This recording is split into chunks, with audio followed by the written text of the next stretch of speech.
Those Eremites were Kusela's brigade, Dekhan al-Ahmar. Kusela's men told me that the attackers were Eremite mercenaries, just like themselves. I was shocked. Why would Dekhan al-Ahmar go so far to save us and not spare the fellow Eremites? Kusela was grinning and walked over to play with baby Dunyarzard. She was startled by his unfamiliar face and nearly started crying. Really? I never knew. He said that he had no particular reason to help us.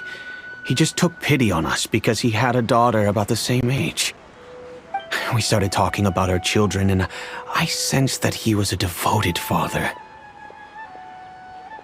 To repay his kindness, I hired his brigade to help out at our estate for a time and offered everyone generous remuneration. So, that's what happened.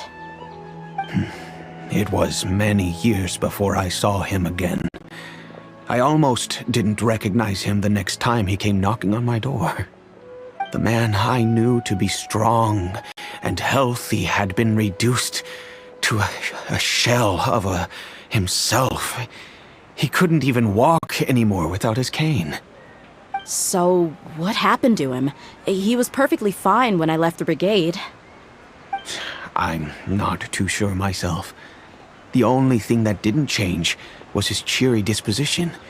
He said there was absolutely nothing to worry about and that he had gotten into a fight. That was all. He then suddenly asked me if Dunyarzard, now that she had grown, would need a bodyguard of her own. At the time, Dunyarzard was going through a particularly severe bout of her Elazar.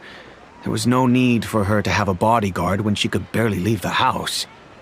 But he kept coming back to the topic. Come on, it never hurts to be safe. How do you know a bodyguard won't come in handy one day? I was completely lost at first, until he recommended the Blazing Beasts, and in particular, a mercenary named Dia. So he was the one who recommended Dia to you. Indeed.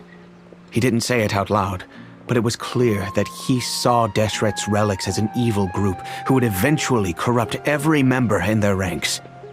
He was already beyond redemption, but he hoped that he would be able to detach his daughter from the vicious world of mercenary life.